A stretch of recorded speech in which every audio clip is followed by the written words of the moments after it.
sección de patrimonio ya en nuestro Córdoba TV y qué mejor escenario, qué mejor paisaje. Paco, te damos ya la bienvenida. Muy buenos días. Buenos días, Ángela. No, Paco, nos encontramos en el Palacio de Oribe o la Casa del Duende o la Casa de los Villalones. Lo podemos llamar de muchas maneras. Estamos en un lugar, en un enclave que tiene mucho de histórico, pero también de legendario.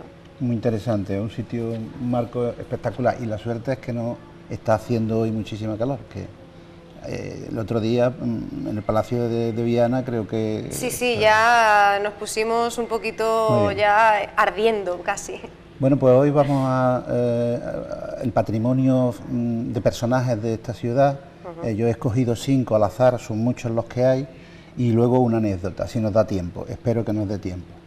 Y si te parece, pues empezamos por uno que era muy curioso, muy peculiar, que se llamaba Manuel Segular, y el apodo era El Directo. Era un hombre muy aficionado a los toros, su ídolo era Manuel Rodríguez Sánchez Manolete, y este hombre no se perdía una corrida de él, pero tenía la peculiaridad de que las corridas las hacía por la calle, o sea, toreaba las bicicletas, toreaba a un espontáneo toro espectador. Incluso a un toro invisible, incluso ¿no? A un toro invisible, porque cuando no tenía que torear, pues hacía sus paseillos, todas las suertes de la corrida, y luego incluso hasta el arrastre, ¿no?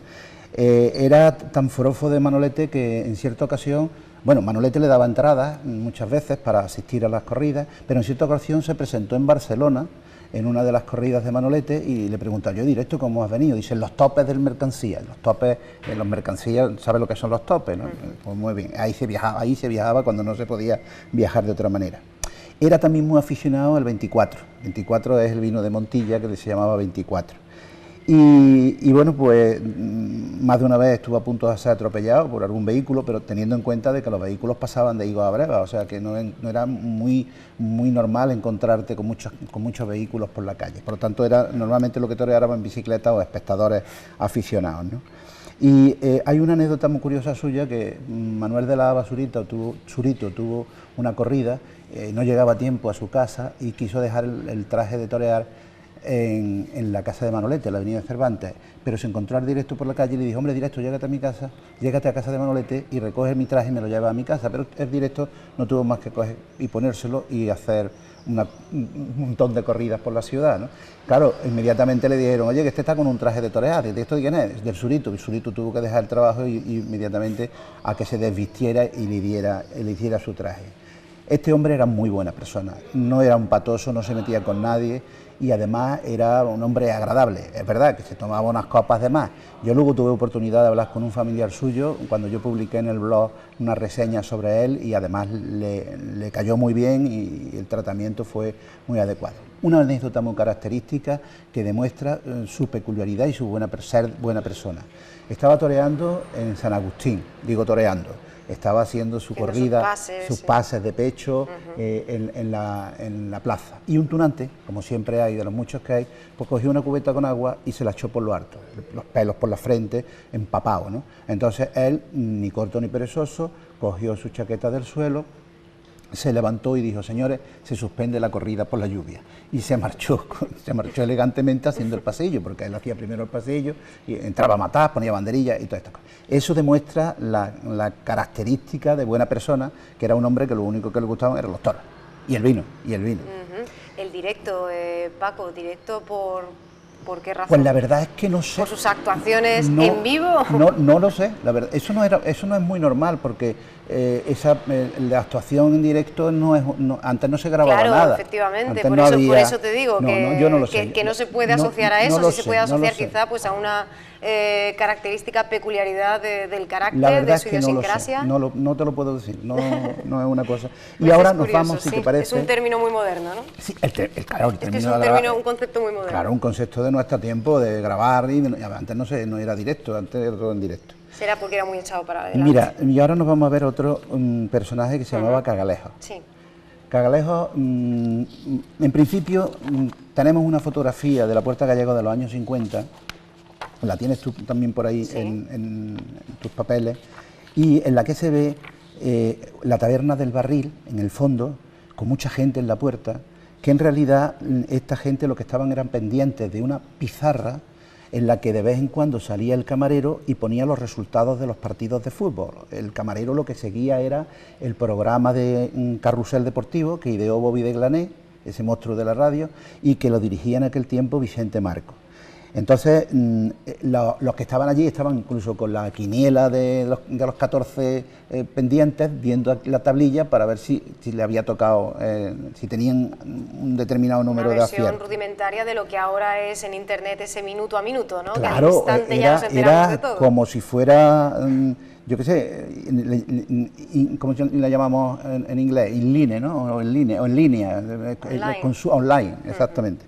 Tú ves, como tú eres del inglés, pues lógicamente yo siempre digo John Wayne, yo no digo John Wayne, yo digo John Wayne, como lo leo. Bueno, en resumidas cuentas, esto era la Puerta de Gallegos en aquel tiempo. En esa fotografía se ve en el fondo la Torre de San Nicolás y a la izquierda se ve, bueno, a la izquierda estaba la Plaza de Aladreros, en la que había una parada de coches batea, de carros batea para transporte, que luego después fue de triciclos de alquiler. Triciclo, ¿sabes lo que es? Una bicicleta con 2 ruedas, 3 ruedas, y la alquilaban. Y había un puesto de pan, también del horno de Enrique Fernández, que hablamos el otro día de la Puerta Almodóvar, que lo regentaba Maruja Guzmán Venegas. Y tú dirás, ¿y por qué sabe este hombre el nombre de la...? Siempre me sorprende ¿Te sorprende? Pues no, pues esto tiene su explicación. Que la explicación es que Maruja Guzmán Venegas se casó con mi tío Fernando, era mi tía política. Por tanto, había también allí mozos de cuerda. Los mozos de cuerda, la inmensa mayoría eran gallegos. Y posiblemente por eso el topónimo de la plaza se llamará Puerta de Gallegos, porque era donde estaban los mozos de cuerda, que eran los que acarreaban de la Renfe, que si el baúl, que si las maletas, era un mozo de alquiler para trasladar cosas. En la foto vemos en la izquierda un pequeño puestecito que era de una viejecita pequeña, vestida de negro, que era la madre de Cagalejo. Cagalejo era un perturbado, era un hombre que estaba malamente de la cabeza y lo que hacía era recoger papeles del suelo. Recoger papeles, metérselos en las mangas, metérselos en la camisa, forrarse de la gorra de papeles. En invierno tenía un gabán que se lo amarraba con una cuerda y estaba totalmente forrado de papeles. Yo me imagino que sería para venderlos después, por papel, pero la realidad es que, bueno, y este dicho era muy normal, que cuando veía un desaliñado que le asomaba, por ejemplo, el pañuelo por un lado o la camisa le hacía un bulto, yo me acuerdo de mi madre me decía, oye, ponte bien la camisa que le parece a Cagalejo, porque Cagalejo iba así, o sea, era un personaje que ya formaba parte, del acervo popular. Entonces, también recogían, fíjate tú, recogían colillas del suelo, las desmenuzaban y liaban cigarrillos y los vendían. Incluso algunos distinguían, ¿no?, entre unas modalidades y otras, ¿no? Sí, increíble. Era tremendo. Era una época que, si te acuerdas, lo que pasa es que te acuerdas con nostalgia y no te acuerdas con pena, pero la realidad es que era lamentable que un señor tirara una colilla y otro la recogiera, la desmenuzara, hiciera un cigarrillo, lo vendiera o después se lo fumara él, ¿no? Esa era la paz que teníamos en este país del general, que en realidad no era nada más que una paz muy negra, que vivimos algunos pocos. Cartillas de racionamiento, el extraperlo, la mordida esa que vemos en México de los escalones inferiores, ahora las estamos viendo los de superiores, era muy habitual, en fin. Pero Cagalejo era un personaje que está ahí, que está en el recuerdo de la gente, y que para mí me resultaba muy entrañable, y sobre todo luego después, cuando tu madre te recordaba que le parecía a Cagalejo cuando a lo mejor asomaba un papel o un pañuelo del bolsillo. Otro personaje muy peculiar, importantísimo. A este me une, digamos, la amistad con su hijo, y entonces yo, cuando escribí en el blog sobre que es Antonio Carrasco Marín, que es Marchener de la Arena, resulta de que tuve que tener una autocensura muy grande, porque, bueno, yo tengo mucha amistad con su hijo, Pascual, y él había vivido un maltrato muy grande sobre su padre, como personaje.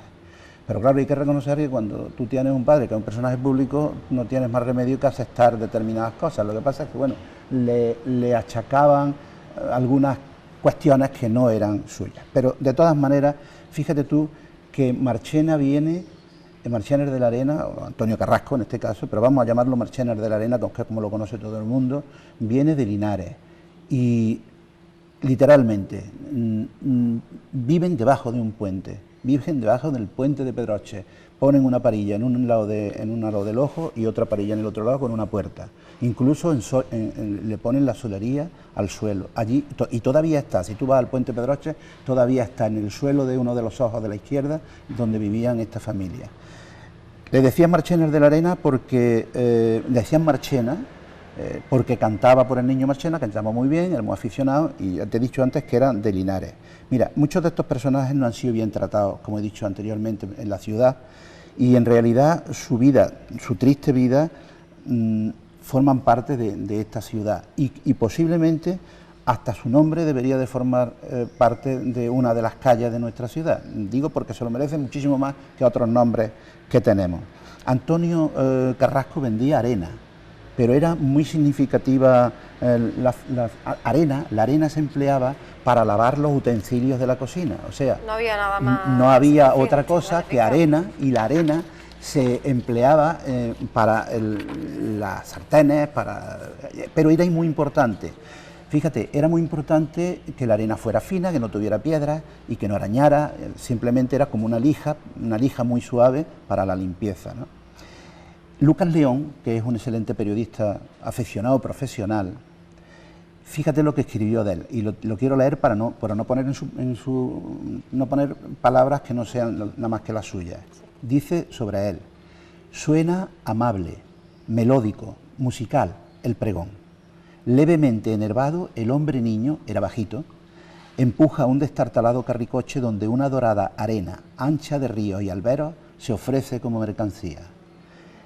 Primero iba con un saco, luego después se apañó un carricoche y luego la repartía así. Fíjate, Luis Melgar, cordobés de pro, pontanés de nacimiento, amigo también, dice que sus hipíos melodiosos flamencos eran inconfundibles con el personaje, formando cuerpo e historia para siempre de él. Y decía: arena, niña, la arena, ¿quién la quiere? Es fina y buena, ¿quién la quiere? No se debe olvidar, pues no tiene chinos, ni rayas, ni nada. Pero todo esto con un cante melódico, flamenco, con una voz delicada, porque en realidad cantaba flamenco. Luego después dejó la arena, posiblemente salieran ya los detergentes, y se pasó a vender mantillo para las macetas. El mantillo con la misma cantinela. Mantillo para las macetas, ¿quién quiere? Lo llevo fino y bueno. La misma historia, ¿no? Vendió también lotería y ejerció de guardacoches también. O sea, un hombre que tuvo que hacer de todo. Un superviviente. Un superviviente de la posguerra, ¿no? Y bueno, y posiblemente en el Olimpo de los vendedores ilustres, pues esté Marchena pregonando su arena por allí, por aquellos campos del Olimpo, ¿no? Y esos grandes personajes, ¿no?, de los que sí, la historia no habla y que sin embargo hay que rescatar. Sí, y son de la ciudad, son es posible que ya nuevas generaciones no lo tengan en su memoria, pero posiblemente la generación que tenga 50 o 60 años, seguro que se acuerda de Marchena de la Arena. Claro. Bueno, y ahora nos vamos para otro personaje también muy singular. Córdoba tenía siempre, y eso lo habréis visto algunos, los más jóvenes, vendedores callejeros. Hay un cuadro que posiblemente lo estemos viendo, en el que hay un segmento de un cuadro de González Ripós que se representa a un personaje vendiendo en la calle Gondomar. Podría ser perfectamente el tuerto de los calcetines. Digo porque era tuerto y porque vendía, entre otras cosas, calcetines. Este llevaba una bandeja colgada y ahí llevaba que si gafas, que si corbatas, que si pañuelos, que si calcetines y tal y cual. Entonces resulta de que la calle Gondomar era un sitio el centro de la ciudad, y Rafael Guerra, el torero, pues tenía allí su club. Entonces, en cierta ocasión, Rafael Guerra tenía que mandar un galgo, un excelente animal, con hechuras de campeón, y lo tenía que mandar a Cabra. Entonces, para ir a Cabra había que hacer transbordo en Campo Real, y de Campo Real coger el ferrocarril Linares Puente Genil, que tenía parada en Cabra. Resulta de que Antes los trenes tenían una cosa que se llamaba perrera, era un departamento para los perros con una reja y allí iban los animales. Ante la problemática de que ese animal se estropeara en la perrera del ferrocarril, pues se le cruzó por la cabeza, hombre, está aquí el tuerto me lo lleva a Cabra. Entonces le dice, lo llamó y le dice, oye, mira, que toma dinero, vete a Cabra, a tal sitio, y entrega este perro. Y entonces el tuerto, cuando volvió, pues llegó otra vez al club Guerrita, y le dijo, don Rafael, ya entregó el perro. El viaje de ida y vuelta me ha costado 7 pesetas, como me dio 10, aquí tiene usted las 3 restantes. Rafael Guerra cogió las 3 pesetas, se la guardó y no le dio propina. El tuerto cogió un cabreo impresionante. Entonces, cada vez que pasaba pregonando su mercancía por la calle Gondomar, decía, se venden corbatas, calcetines, metía la cabeza en el Club Guerrita y decía, y no se llevan galgos a Cabra. O sea, que no se llevan galgos a Cabra, que lo sepa. La primera y la última vez. Entonces, por eso digo que es un personaje muy gracioso. Y luego, unas fotografías que tenemos, está el cuadro de Knife de González Ripoll, y está otra fotografía en la que se ve el Club Guerrita y se ve Rafael Guerra, el torero, de blanco, sentado en lo que era en la acera, porque prácticamente, como no tenía cristal, en la acera. Y luego tenemos otro detalle. Fernando Muñoz era un agente de circulación aficionado. Antiguamente, la Torre de la Malmuerta era el paso obligado a la Avenida de Ollería. Yo no la quiero llamar como la llamaban todos antes porque me da mucho coraje. Avenida de Ollería. Entonces resulta de que allí se ponía un guardia de circulación porque no había semáforo, entonces tú tenías que o dejar pasar a los de la avenida o dejar pasar los del campo de la Merced hacia el otro lado. Pero por razones personales, familiares, mi padre tenía el hospital, o sea, la consulta médica en el hospital militar. Entonces nosotros, desde la mezquita, íbamos al hospital militar a la consulta médica. Yo siempre que íbamos a esa consulta médica, pues me llamaba muchísimo la atención, en primer lugar, bueno, quiero decir una cosa, fíjate, el trazado que hacía nuestro recorrido era prácticamente el cardo máximo de romano, porque era desde la calle Céspedes, acabábamos en la Puerta de Osario, de la calle Céspedes, Puerta de Osario, y luego cruzábamos por los jardines del campo de la Merced, nosotros no decíamos Colón. Entonces, cruzábamos antes la avenida de Canalejas, que también se le llamaba en mi casa Canalejas, por no llamarle de otra cosa, de otra forma que se le llamó a posteriori. Bueno, pues una vez que tú entrabas en el campo de la Merced, yo ya iba pensando en ver el acontecimiento de este hombre que me contaba mi padre. Pero una cosa que era muy llamativa era los angelotes, había unas piscinas con unos angelotes que hay una fotografía, posiblemente la estemos viendo ahora mismo, que era una alberca con unos angelotes que echaban agua por la boca. Luego después yo lo he asociado con los Menakenplis famosos de Bruselas, pero en este caso no eran pis, no eran los niños haciendo pis porque no era bien visto en aquella época por la moral tradicional que hubiera un niño orinando en una estatua, ¿no?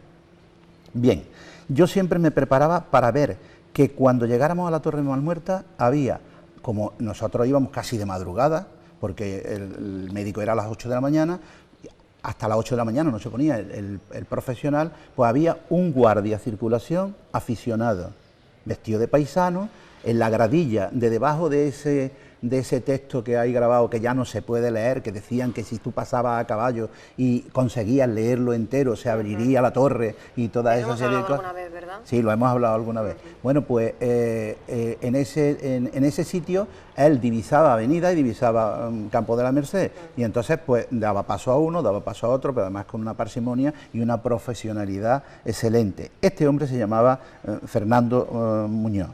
Mira, aquello era, mi padre luego me aclaraba que no era un profesional, que era un guardia.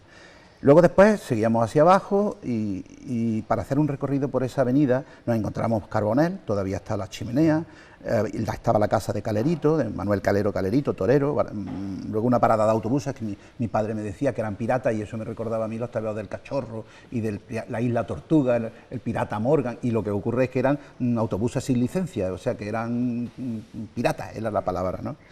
Luego estaba el garaje de San Cayetano. El garaje de San Cayetano estaba pintado con rayas blancas y coloradas como los colores del Atlético de Madrid o del Atlético de Bilbao, que fue primero. Luego después estaba el parque de bomberos. En el parque de bomberos todavía estaban los coches con campanillas en lugar para avisar por la calle en lugar de la sirena. Luego estaba el San Cayetano, como es lógico, el cine de verano San Cayetano, unos almacenes que se llamaban de maderas Manuel Morales, estaba Fundiciones Alba, la actividad de Félix Martínez, el colegio del Padre Manjón, el jardinito. Aquello era muy tenebroso porque el jardinito era la entrada de la Casa de los Locos. La Casa de los Locos era, debido a los tratamientos psiquiátricos de aquella época tan agresivos, aquello era tremendo. Incluso creo que Cruz Conde, cuando por primera vez vio la Casa de los Locos, dijo esto no puede ser, y entonces decidieron trasladarla al Colea. Luego, ahora ya prácticamente está casi desaparecido porque tienen otra estructura el tratamiento psiquiátrico. Bien, pues yo tuve la oportunidad en el 91 de hablar con un cabo de la Policía Municipal que se llamaba porque creo que ha fallecido, Mata. O tiene otro hijo que también es cabo. Entonces hablamos con él y este hombre pues conocía a Fernando Muñoz y me lo presentó. Para mí aquello fue increíble. Yo de pequeño haber visto a ese señor regular la circulación yo y muchísimos cordobeses haberlo visto en la Torre de la Mar Muerta, pues para mí fue aquello muy importante. El hombre muy buena gente, y además no pudo entrar, por lo visto, en el cuerpo de la policía por problemas de talla, ¿no? Luego después he tratado, cuando lo puse en el blog, traté de localizarlo otra vez, pero el cabo Mata ya no conocía ni a sus hijos, o sea, tenía un problema de deterioro ya y no conocía ni a sus hijos. De todas maneras, yo lo que pretendía es homenajear a un agente de circulación aficionado, que no sabemos todavía si se encuentra entre nosotros, si se encuentra tiene que ser muy mayor, que desde la gradilla en la Torre Malmuerta colaboró seguramente a que más de uno, antes de que entrara en funcionamiento el profesional, que más de uno cruzara con todas las garantías del mundo, porque en realidad hacía de semáforo y de guardia de circulación.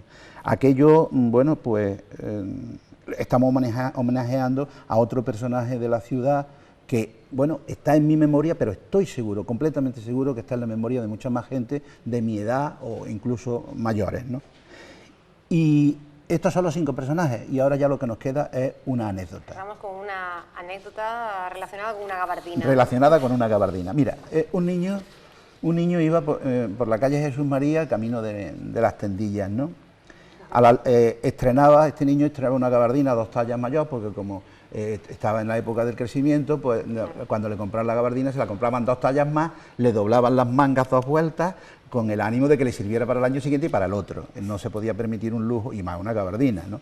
Bueno, pues iba camino de las Tendillas, se paró en la puerta del Cine Góngora. El Cine Góngora ya había desaparecido un tacón que formaba parte del palacio, de que era Correo, y unos días antes se acordó de haber estado viendo allí con sus padres Gigante, y de llamarle la atención el arte que tenían los dibujantes de la publicidad de la cartelería. Era increíble, pintaban de maravilla, y pintaban tenían un folleto pequeño, una fotografía, y sobre eso hacían, y estaba allí Rawson, la bellísima Liz Taylor y Jane Dean. Y además, he dicho Jane Dean, ¿eh? Sí, que podía haber dicho James Dean. Es verdad, estamos ya con respecto a lo de Home Wine, ya.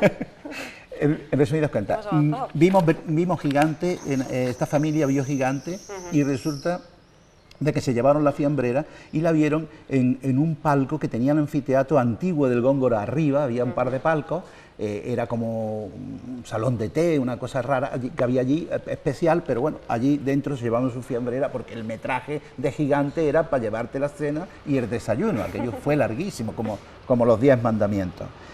Bueno, continúa andando y nos encontramos con el Bar Correo, el olor de berberecho y de cerveza, que el Bar Correo sigue prácticamente igual que como estaba, y bueno, y la plaza, ¿no? En aquel momento las tripas le suenan insistentemente diciéndole: oye, que aquí hay un problema intestinal agudo que hay que resolver como sea. ¿Qué ocurre? Pues que se fue inmediatamente para los urinarios, que cuando venía la gente del pueblo a Córdoba y se paraban en pensaban que era el metro. O sea, que había gente que le decía, no, esto es el metro, esta es la bajada del metro. Había unos urinarios de caballeros en la parte de la Malagueña y Pañerías Modernas. Pañerías Modernas, quiero decir que era uno de los propietarios, Carlos Pérez Salamanca, uno de los ciclistas más elegantes, no de los mejores, cuidado, de los más elegantes que tenía esta ciudad.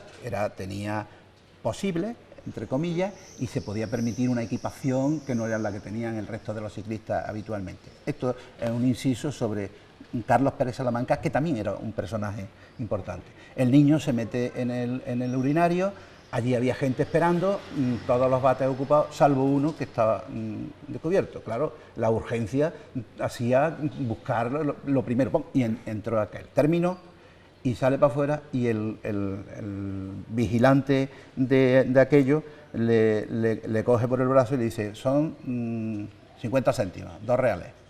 Mire usted, 2 reales, ¿por qué? Le dice el niño. Mire usted, yo no tengo dinero. Bueno, pues ya sabes, tienes que pagarme 2 reales. Entonces, automáticamente el niño le dice, mire usted, yo voy a mi casa y vuelvo y le traigo los 2 reales. No, tú te vas ahora mismo y ya no vuelves. Total, en resumidas cuentas, que le quita la gabardina. Le quita la gabardina al niño, dice el tío, aquí tienes la gabardina, cuando me pagas los 2 reales, la gabardina. El niño, aquello fue horroroso. En principio pensó, dice, le pego un tirón a este de la gabardina, aunque era muy delgadillo y muy cuchimbizado, pero era un adulto, el otro tenía 9 años o cosas así, no creo que tuviera más. Y entonces se fue a la calle, subió las escaleras para recordar aquellos urinarios. Aquellos urinarios tenían una luz natural, porque el suelo era de azulejos de cristal que permitían el paso de la luz. Ya tú estabas viendo ver la gente por el techo, y luego después hubo allí también, ya a posteriori, porque hemos puesto una fotografía de los años 50, otra fotografía de los años 70, ya había unos puestos de palomitas, pero seguían hasta que desaparecieron. Había también otros en el campo de la Merced, de mujeres y de caballeros, y habían otros también en la Cruz Roja, y habían otros también en los jardines de la agricultura. Bueno, en resumidas cuentas, el chico, después de haberle dicho, mire usted, yo no sabía que esto tal, que te vayas, que te quito la gabardina, que como no me pagues, no te doy la gabardina.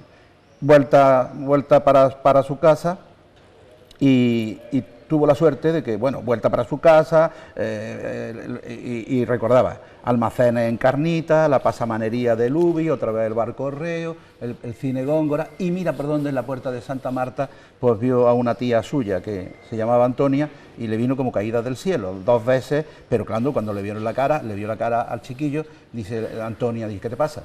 Pues mira que me ha pasado esto, que me ha quitado la gabardina de los urinarios, y me ha dicho que 2 reales, o si no, no me devuelve la gabardina. Entonces Antonia, que Antonia era de Armas Tomar, Antonia pesaba 100 kilos, dice, voy para allá y la averiguo yo a este tío lo de la gabardina.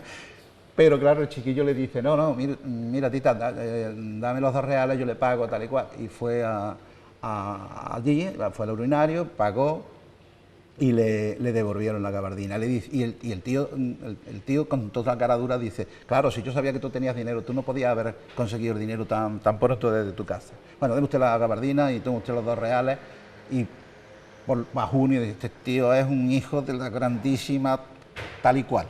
No lo vamos a decir con todas las letras, pero bueno, era.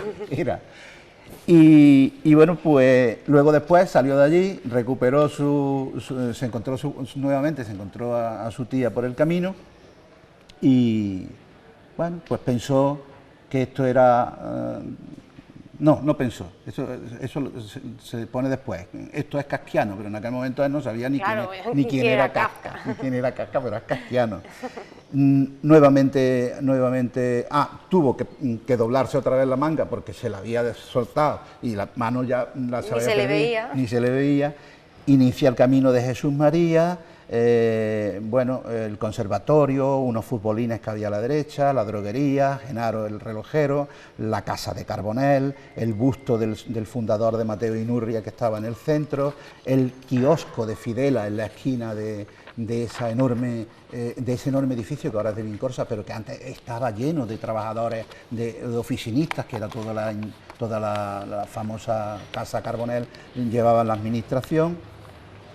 Después Pío Gómez, Ultramarinos Pío Gómez a la derecha, y calle Barroso con una lápida el único caído del bando faccioso en la guerra, que tuvo una lápida puesta allí, yo creo que 30 años, y creo que fue de estas personas que estaban en el sitio inadecuado, en el momento inadecuado, y un tiro pues lo mató, en el momento clave de la revolución, que en las placas del trascoro de la catedral decía Revolución Comunista del 36, y yo decía, pero ¿cómo Revolución Comunista del 36? Si aquí no había ninguna revolución comunista nunca. En resumidas cuentas, que lo que por un simple apretón de vientre se puede perder una gabardina. Pues nos quedamos con esa conclusión, ¿no? Con esa especie de moraleja. Bueno, decir que el niño era yo. Y con la sorpresa final.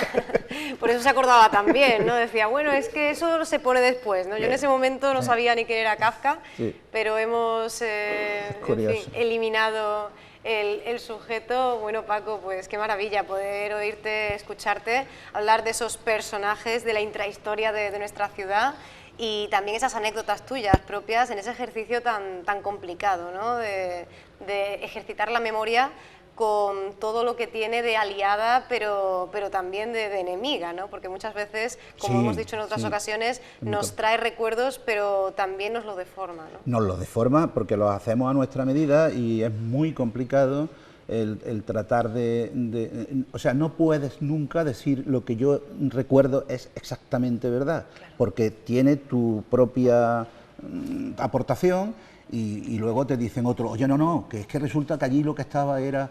Ah, es verdad, sí, llevas razón, estaba... Bueno, yo te puedo decir, mira, pasando el Cine Góngora, a la derecha estaba el Bar Guerrero. El Bar Guerrero luego lo trasladan al Gran Capitán.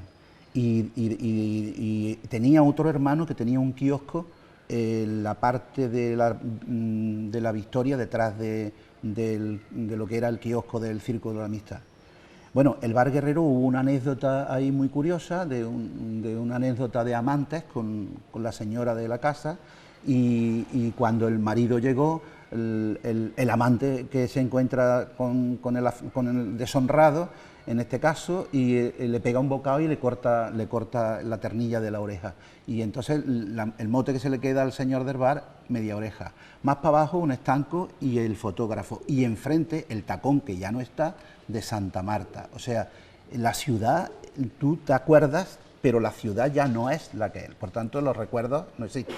Y por ese motivo te agradecemos tantísimo que nos traigas aquí a este espacio, a nuestra sección Patrimonio en Córdoba TV. Muchísimas gracias, Paco, por toda tu valiosísima aportación. Te esperamos a la vuelta de las vacaciones. Me tenéis esperamos con los brazos abiertos. A vuestra disposición. Muchísimas gracias, Paco.